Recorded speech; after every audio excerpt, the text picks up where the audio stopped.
할렐루야. 부산 촌놈이 오늘 대전 온다고 긴장했습니다.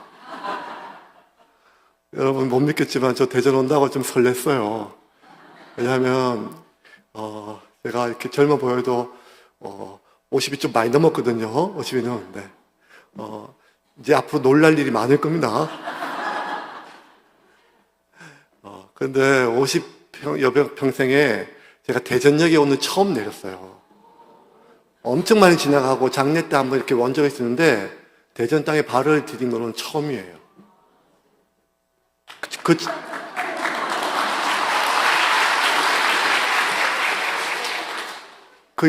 제 인생의 첫 경험을 파남 장로교회가 하게 해주셨습니다. 저는 대전 하면 성심당밖에 몰랐는데 이제 대전은 파남 장로교회가 있다는 것을 성심당 위에다 올려놓겠습니다. 그리고 여러분 제가 또 왜 어제 밤에 설렜는가 하면 제가 10몇 년 동안 하나 골수팬이거든요. 여러분 제가 어디서 목회하는지 들으셨죠? 저 부산에서 개척했어요. 10몇 년을 부산에서 사역했거든요. 부산은요 롯데가 야구가 아니라 종교입니다. 아주 무슬림보다 강한 종교입니다. 그 롯데의 땅, 그 불모지, 그 부산에서 제가 하나의 신앙을 지키느라 얼마나 핍박을 많이 받았는지를 모릅니다. 심지어 저희 교회 어떤 안수 집사님은 세움교회를 택할 것이냐 하나를 택할 것이냐 둘 중에 하나를 택하라. 그래서 저는 하나를 버리지 못했습니다. 얼마나 하나를 그동안 복장 터지는 일이 평생 많았는데 올해 코리안 시리즈 올라가서 제가 감사한금 했습니다.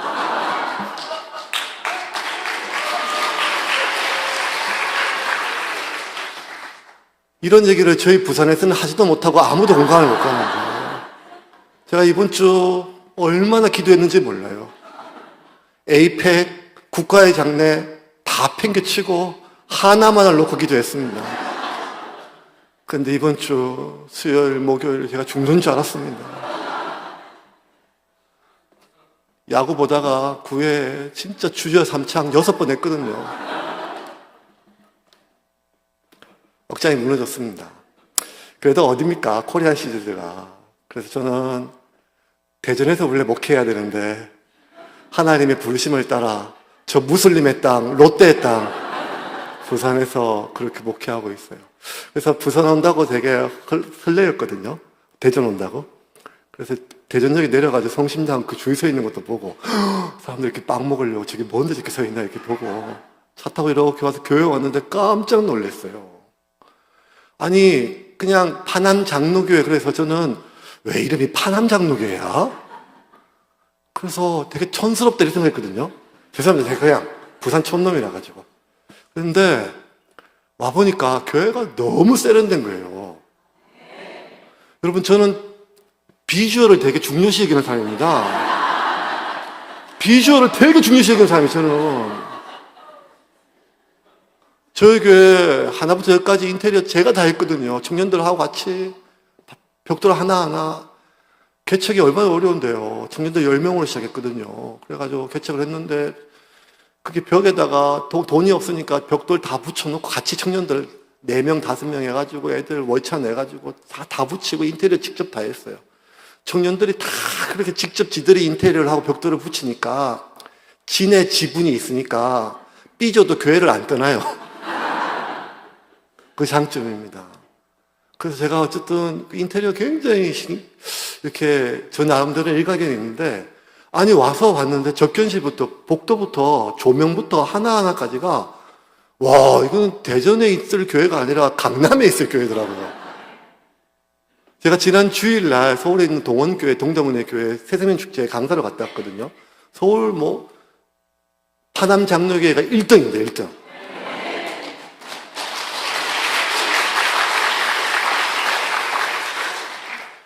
목사라서 거짓말 하는 게 아니라 하나패는 거짓말 하는 거 아시죠? 네, 너무너무 감사합니다. 우리가 인생을 살다 보면 참 모순적인 게 많고 말도 안 되는 상황들이 참 많습니다. 저는 한 번도 안 가봤지만 담배 인삼공사에 가면 이런 표가 적혀 있대요. 저는 안 가서 들은 얘기예요. 담배 인삼공사에 들어가면 그 회사의 본사의 정면의 표가 담배로 망친 건강 인삼으로 회복하자. 왜냐하면 담배 인삼을 나라에서 독점적으로 아무도 못 팔게 하고 나라만 팔거든요. 21세기 자본주의에 이럴 수가 없는데 국가에서 그 담배를 팔고 또 인삼을 파는데 국가에서 담배를 독점적으로 팔면서 담배 피우면 암 걸린다고 표지에 다 무시무시한 사진을 다 끌어놓고도 국가에서 하는 담배 인삼공사에 매일 그래프로 올해 담배 얼마나 팔았는가 체크하는 거예요. 웃기죠. 근데 한쪽 다른 부서에서는 열심히 국민들의 건강을 챙기려고 인삼을 또 팔아요. 그래서 너무 이게 웃긴 거예요. 이게 국가가 한다는 게요. 그래서 저같이 생각하는 어떤 직원이 얘기를 했겠죠. 이거 너무 모순이다. 사장한테, 담배 인삼공사 사장한테 가서 이것도 들은 얘기예요. 이거 무슨 너무 모순이다. 국가가 이랬으면 되냐. 그랬더니 사장님이 듣고 보니까 이걸 무시하면 안 되겠더래요. 그래서 표어를 바꿨대요. 담배로 망친 건강, 홍삼으로 회복하자. 이렇게 모순인 게 21세기에 대한민국에서, 나라에서 일어난다면 우리가 살다 보면 사람이란 게, 인생이란 게, 신앙생활이란 게, 인간관계란 게 얼마나 모순이 많습니까? 인간은 원래 타인과 공존하기가 참 어려운 존재입니다. 그래서 우리가 혼자 있으면 심심한데 같이 있으면 피곤하고 삶 자체가 여기에서 계속 고민이에요. 그럼에도 불구하고 하나님께서 우리에게 소명을 주셔서 우리가 주어진 소명을 따라 목적지까지 가야 되는데 그 목적지까지 가기도, 소명을 따라 가기도 힘든데 수많은 갈등들이 있거든요. 수고하고 무거운 짐진 자들아 다 내게로 오라. 내가 너희를 쉬게 하겠다. 그 말만 믿고 주님의 집 교회에 왔는데 더 피곤한 거예요. 예배는 참 좋아요. 찬양이 좋고 설교 때 내가 위로를 받아요. 그런데 오래된 가구는 상처가 나듯이 관계가 오래되다 보면 갈등이 한두 번씩 안 생길 수는 없거든요. 그런데 어릴 때는요, 10가지가 달라도 한 가지만 맞으면 친구가 됐었어요. 너 이 게임 좋아해? 너 떡볶이 좋아해? 나이하고 상관없이. 그러면 그 떡볶이 먹으러 가고 그 게임 하러 갔어요. 그런데 나이가 들다 보니까요, 9가지가 맞아도 한 가지가 틀리면 친구가 안 되고 있던 친구도 깨지고 마음이 깨지더라고요. 그러니 우리한테는 교회란 것이 일주일에 한 번 예배 드리는 그런 종교기관이 아니라 삶의 대부분이 여기에 있잖아요. 그래서 10년, 20년, 30년 그것도 한 교회에서 그렇게 내 신앙이 자랐지만 그래서 하나님의 나라를 목사님의 말씀대로 교회를 세워가고 또 하나님의 나라를 세워가고 선교해 가는 것이 얼마나 영광스러운 일임에도 불구하고 이제 그만하고 싶다. 여기까지다 라고 여기는 것은 교회 때문이 아니라 예수님 때문이 아니라 목사님 때문이 아니라 같이 생활하던 사람들이 어떨 때는 힘들고 어렵기 때문입니다. 아무리 비싼 자동차도 아무리 비싼 핸드폰도 제가 보니까요 50만 원짜리 똥차나 50억짜리 슈퍼카나 일주일에 한 번씩 줄 서는 가야 되더라고요. 너무 웃겨요. 50만 원짜리 똥차가 아니라 50억쯤 되면 한 10년치는 저절로 가야 되는 거 아니에요. 5만 원짜리 할머니 효도폰이나 200만 원짜리 아주 좋은 아이폰도 30배, 50배 차이가 나면 이거 한 번 꽂으면 1년은 써야 되는 거 아니에요? 200만 원이면 5만 원짜리가 아니라. 그런데 5만 원짜리 할머니 효도폰도 200만 원짜리 최신식 아이폰도 매일 충전기를 꽂아야 쓸 수 있어요. 이 말은 아무리 기능이 좋아져도 기능은 좋게 만들 수 있지만 그것이 자동차든 가전제품이든 에너지는 공급이 안 되고 반드시 외부에서 공급돼야 된다는 거예요. 사람도 살다 보면 사람마다 다 기능이 다 달라요. 외모도 다르고 키도 다르고.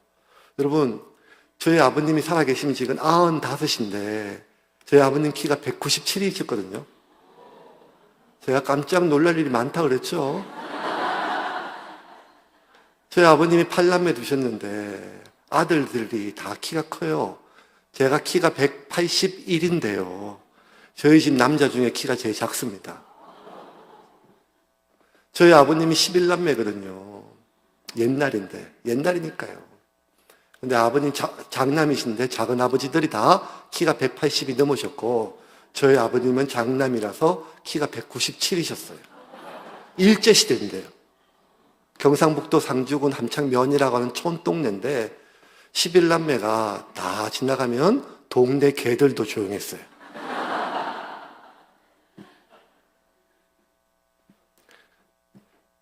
사람마다 기능이 다르죠. 말을 잘하는 사람도 있고 못하는 사람이 있고 키가 큰 사람, 작은 사람, 지능이 좋은 사람, 또 머리가 좀 나쁜 사람, 운동을 잘하는 사람. 그죠? 근데 사람도 기능이 다 다르고 기계도 기능이 다르고 어떤 건 아무리 고도화된다 할지라도 에너지는 계속 공급받지 않으면 기능이 안 돼요. 그러면 하나님이 우리에게 짧으면 70이요, 강건하면 100살인데 이제는 또 요새는 재수 없으면 110살인데 그 기간 동안 끊임없이 우리에게 에너지를 공급시켜 주시기 위해서 하나님께서 유일하게 만드신 두 기간을 성경에서는 하나는 가정이고 하나는 교회. 신학적으로 이 두 기간을 하나님이 만드신 유일한 기간입니다. 그게 하나가 가정이고 하나가 교회예요. 그래서 이 가정과 교회를 통하여 너희들이 한평생 70년, 80년, 90년 내가 너희들에게 준 소명을 끝까지 그 길을 가기 위해서는 이 가정에서 충전되고 이 교회에서 충전돼서 그 에너지로 마지막 끝까지 달려갈 길을 달려가라고 주님께서 그렇게 두 가지를 우리에게 주셨어요. 그런데 인간의 타락으로 이것이 망가졌어요. 충전되어야 될 가정이 자꾸 방전돼요. 저희 교회는 젊은이들이 많거든요. 요새 아파트에 차가 오는 게 집에 띵동띵동 차가 왔습니다. 신호가 와요. 아내들이 남편이 오니까 기다리잖아요. 근데 이 인간이 차가 왔는데 10분 동안, 20분 동안, 30분 동안 안 올라와요. 왜 하냐고 집에 내려가 봤더니 남편이 그 밑에 차에서 핸드폰을 쳐다보고 계속 있는 거예요. 왜? 집에서 핸드폰 보면 혼나니까요. 돈도 벌어주고 핸드폰도 제대로 못 주는데 이 등신 같은 것들이 계속 그렇게 살아요.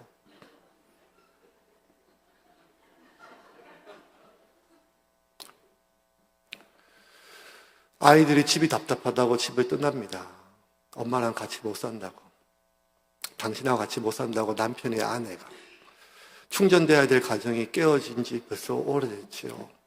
교회도 이 땅에 5만 개, 6만 개 교회가 있는데 다 파남 장로교처럼 이렇게 저녁마다 모여서 목사님 나와서 인사하면 보는 것만으로도 좋고 성도들이 목사니까 알잖아요. 그 분위기가 어떤지. 이 집이 지금 되는 집인지 안 되는 집인지. 저 오래간만에 막 가슴이 설레요. 이렇게 되는 집을 처음 와봐가지고. 주일 저녁에 이게 웬 말이에요, 이렇게. 초등학생들이, 청년들이 이렇게 11조 내는 교회를 처음 봤어요. 근데 대부분의 교회는 또 그게 아니거든요. 충전이 아니라 방전됩니다. 공존이 참 힘들고 어려워요. 이걸 주님께서 아셨어요. 그럼에도 불구하고 가정을 세워야 된다. 교회를 세워가야 된다. 그래도 가정을 포기하면 안 된다. 교회를 포기하면 안 된다. 누구든지 그리스도 안에 있으면 새로운 피조물이라. 이전 것은 지나갔으니 보라 새 것이 되었도다. 그러면 새로운 피조물로서의 새로운 삶이 있어요. 그 새로운 삶을 바울이 에베소에 새롭게 태어났을 때 가정은 이런 모습이다. 우리가 새롭게 태어났을 때 부모와 자식은 이런 관계이다. 우리가 새롭게 태어났을 때 자녀는 이렇다. 부모는 이렇다. 종은, 주인은 이렇다. 그리고 오늘 본문에서 우리가 새롭게 태어날 때 우리가 새롭게 태어난 몸으로 우리가 새로운 피조물로 만들어가는 교회는 이런 모습이라는 거예요. 그러면 새롭게 태어난 교회가 만들어가는 게 뭘까요? 오늘 21절과 22절 제가 한번 읽어볼게요. 한번 띄워줄 수 있을까요? 21절과 22절. 뭐 안 띄워주면 제가 읽을게요. 그냥. 네. 있네요. 같이 읽겠습니다. 시작.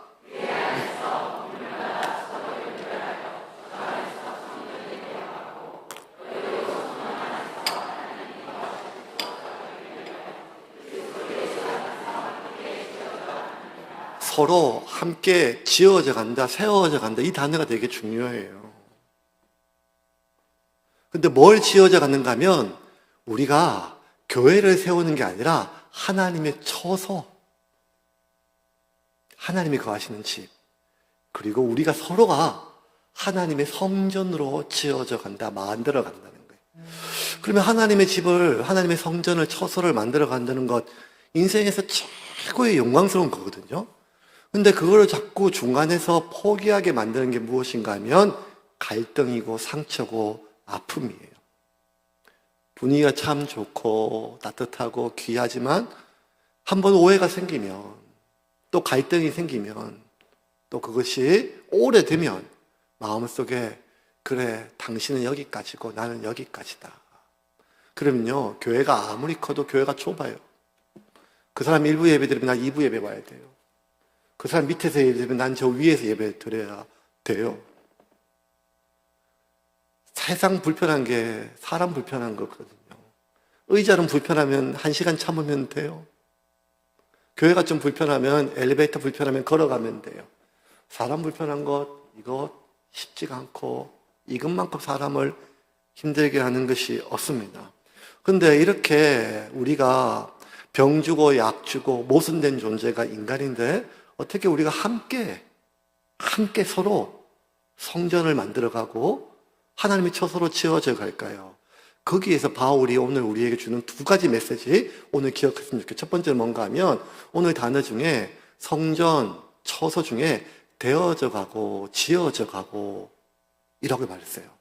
그러니까 뭐 그냥 헬라의 원어에 보면 아옥세이, 오이코도메이소데라고 하는 말인데 이게 뭔 말인가 하면 그냥 그 말이 되어진다, 세워져 간다 이런 뜻인데 그 헬라에는 시제라는 게 있어요. 현재 진행형이에요. 완료가 아니라.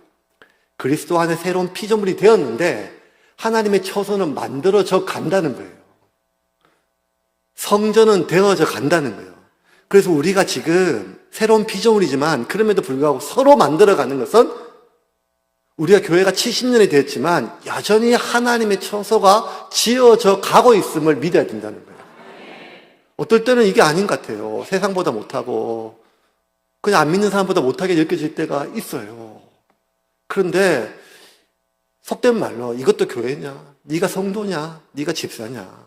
이런 말 너무 함부로 쉽지만 우리가 기억해야 될 것이 되어져 가고 있다는 것이 이게 얼마나 중요한지 몰라요. 제가 1994년도에 총신대학교 신학과 3학년 때 처음 전도사를 나갔거든요. 지금 한 31년째 사역하고 있어요. 그때는 전도사를 처음 나갔는데 그때 총신대에서 전도사 나갈 때 30년 전에는 전도사 나갈 때 뭘 준비하는가 하면 열심히 기도하고 40일 기도 이런 게 아니라 007 가방을 하나 샀어요.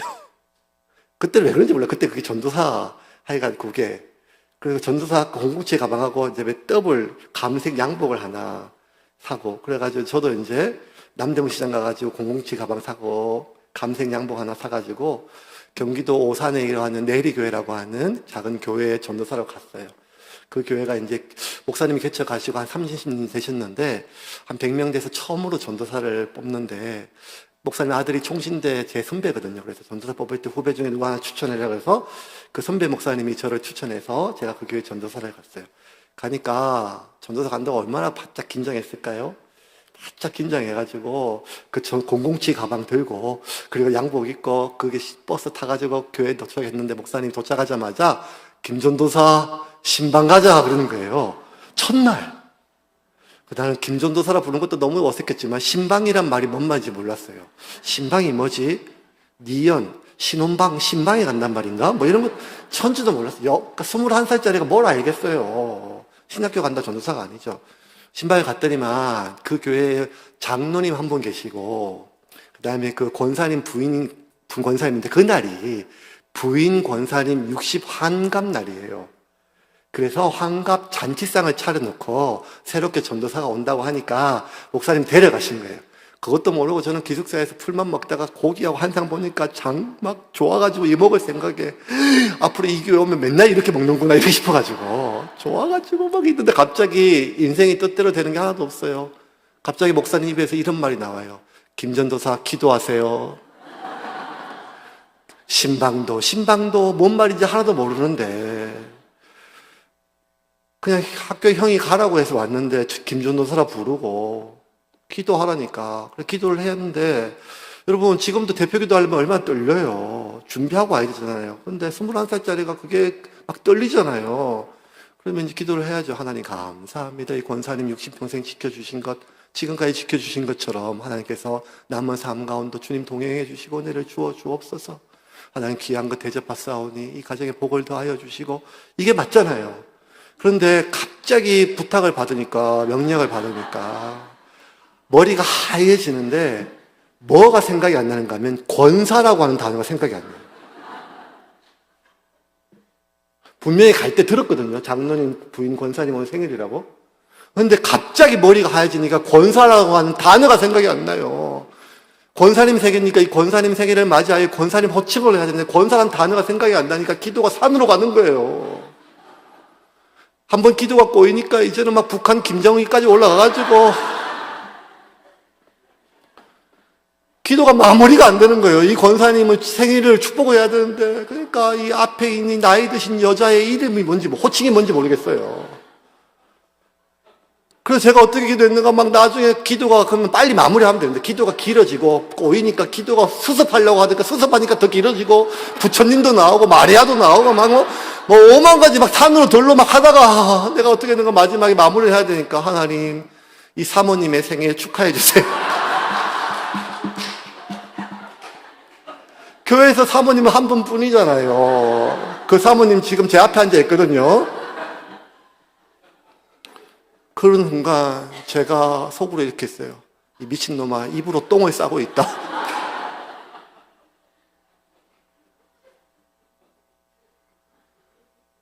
아멘 하고 한 7, 8분 기도한 것 같아요. 기도 끝나고 아무도 한마디도 안 하는 거예요. 목사님이 얼굴이 사색이 돼가지고 나중에 알고 보니까 그 자리가 저 먹이러 간 게 아니라 목사님이 개척했는데 장로님이 재정을 맡아보니까 아직 우리 교회에 무슨 전도사가 필요합니까? 반대했는데 목사님이 우리 아들이 하도 충실하고 사역을 참 잘한답니다. 똘똘하답니다. 잘 훈련받았답니다. 몇 살인데요? 21살인데 21살짜리가 뭐의 전도사래? 아니 믿음이 좋고 사람이 진중하답니다. 목사님 우겨가지고 장로님 면접 보는 자리예요 이게. 근데 제가 입으로 똥을 싸놨으니까 장로님이 기가 찬 거예요. 제가 그 분위기를 눈치가 백단인지 모르겠어요. 제가 속으로 하나도 못 먹고 병신아. 권사. 그래서 전 지금도 권사님 보면 가슴이 떠요.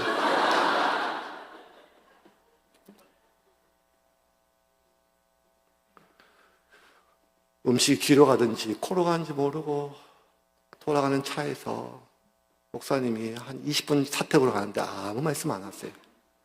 제가 알죠. 고개를 딱 쳐박고 제가 속으로 병신아.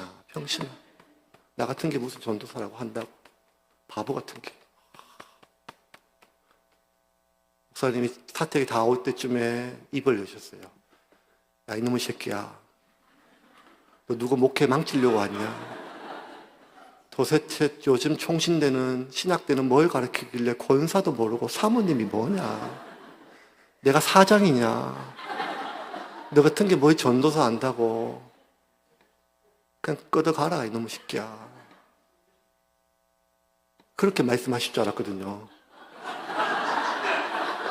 아니 왜냐하면 머릿속에 계속 침묵이니까 상상이 되잖아요. 그것 말고는 들을 말이 없어요. 1994년 10월 18일이에요. 제가 날짜도 안 기자한 거예요.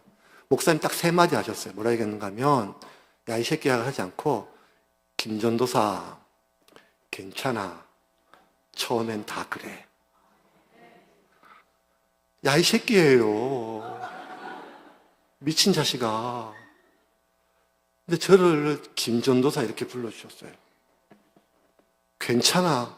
뭐가 괜찮아요. 목사님 30년 목회 위기에 제일 큰 위기에 지금. 안 그래도 장로님하고 불편한데 자기가 우겼는데. 처음엔 다 그래. 아니 여기 있는 지금 초등학생도 권사님 집사람이 많은데 누가 처음에 그래요. 근데 목사님 그렇게 얘기했어요. 김전도사 괜찮아. 처음에 다 그래. 그때 제가 눈물이 펑 터졌어요. 무심한데도 경상도 싼따나인데도 펑펑펑 울었어요. 죄송하고 미안하고 감사해가지고. 만약 그날 목사님이 야 이놈의 자식아 너 같은 게 무슨 전도사라고 이랬으면 제가 겁도 많고 속도 열인데 그때부터 목회 못했을 거예요. 지금 부산 사직구장 롯데에서 치킨 팔고 있었을 거야 아마. 그런데 이 귀한 교회에 와서 저녁 집회에 이렇게 헌신 예배 권사님들 앞에서 설교를 하는 것은 1994년 10월 어느 날 그 시골 그 노 목사님께서 저를 김전도사라고 불러주셨어요. 믿어주셨어요. 그리고 기다려주셨어요. 그래서 지금 30년이 지나서 제가 개척하고 담임 목사라고 이렇게 사역하고 이 귀한 교회에 와서 말씀을 전합니다. 그러므로 여러분 누구든지 우리가 목사 안수를 받았다고 목사가 아니거든요. 이제 목사가 돼 가는 거죠. 신학교 갔다고 전도사가 아니죠. 전도사가 돼 가는 거죠. 결혼했다고 남편이 아니죠. 남편이 돼 가는 거죠. 나도 모르게 애를 낳았으니까 엄마죠. 엄마가 돼 가는 거죠. 그런데 살다 보면 너 같은 게 무슨 애미라고, 너 같은 게 무슨 목사라고, 너 같은 게 무슨 집사라고 이런 말을 얼마나 쉽게 함부로 우리가 서로 주고받습니까? 저건 교회도 아니에요. 교회도 아니에요. 아니요? 아니요. 교회가 되어가는 중입니다. 헌신된 일꾼이 되어가는 중입니다. 집사가 되어가는 중이고 목사가 되어가는 중입니다. 그렇게 되어가는 중일 때는 세 가지를 기억해야 돼요. 그렇게 불러주고 그렇게 믿어주고 그렇게 기다려주면 하나님의 큰 은혜가 임할 줄을 믿습니다. 그렇게 우리가 되어주는 것을 알지만 그럼에도 불구하고 우리가 서로 함께 서로 살아간다는 게 참 어려워요. 왜냐하면 살다 보면 피부치도 너무너무 짐이 되고 힘들 때가 있거든요.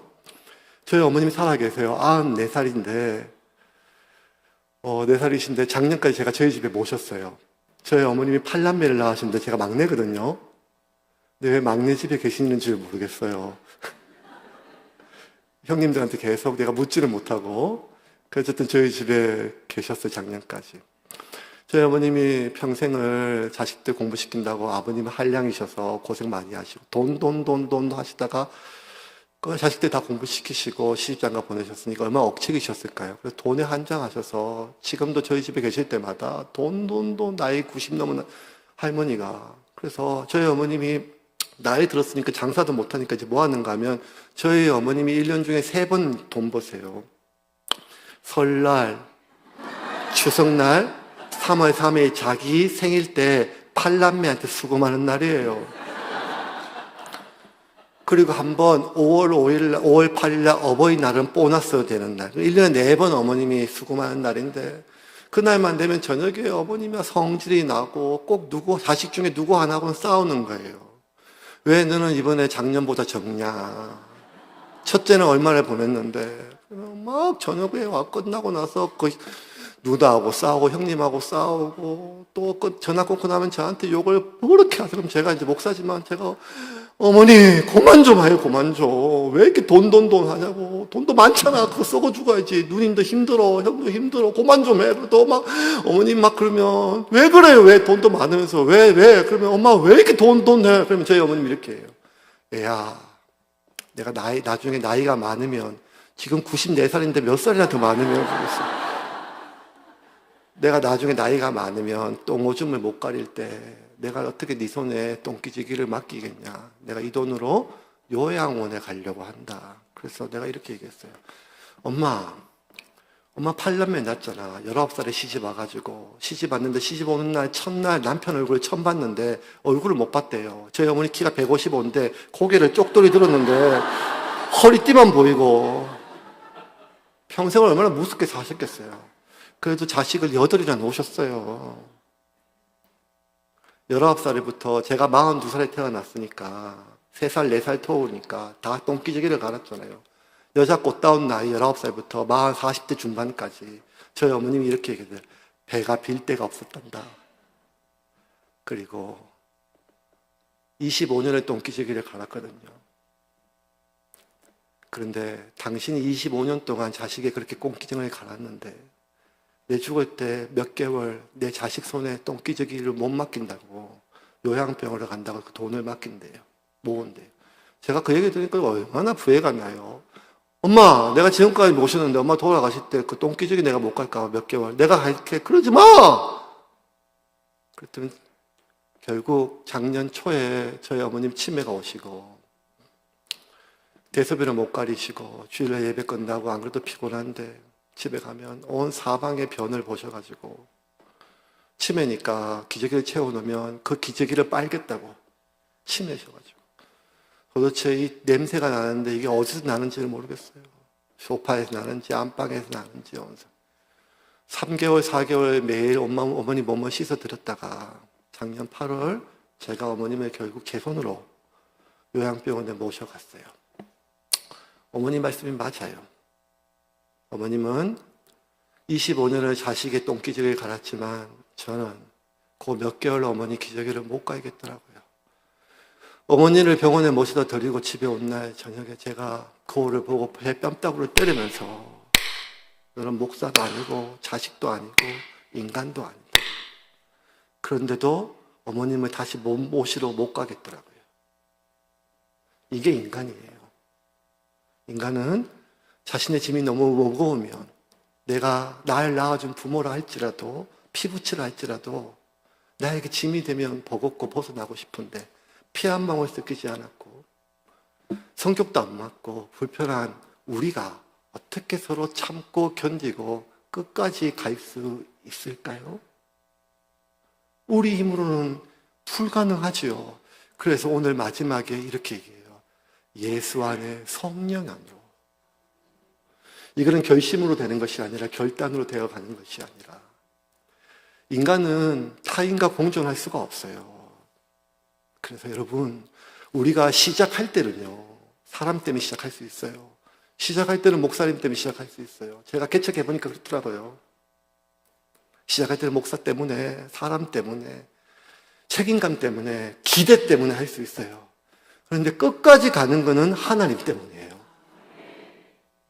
끝까지 가는 거는. 그러므로 우리 귀한 여전도회와 우리 파남 장로교회 우리 모든 여러분들이 하나님 안에 온전히 세워지기를 주님의 이름으로 축원합니다. 이제 말씀을 정리하겠습니다. 여러분,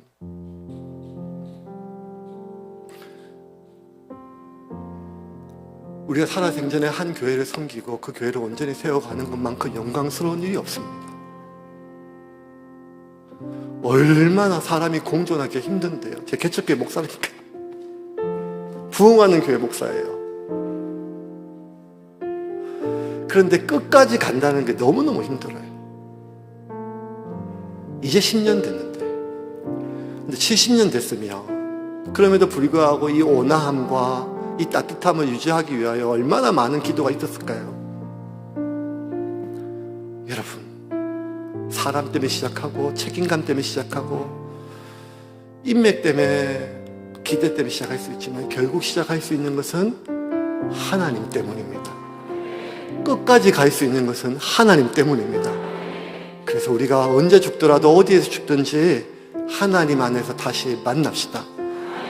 오늘 우리 귀한 여존대 헌신뿐만 아니라 우리 파남 장로교회 우리 모든 여러분들이 하나님, 내가 하나님 때문에 끝까지 주님의 몸된 교회를 세우게 하여 주시고 끝까지 이 여전들을 세워가게 하여 주시옵소서. 이 시간 한번 주님의 이름 간절히 부르고 기도하겠습니다. 주여!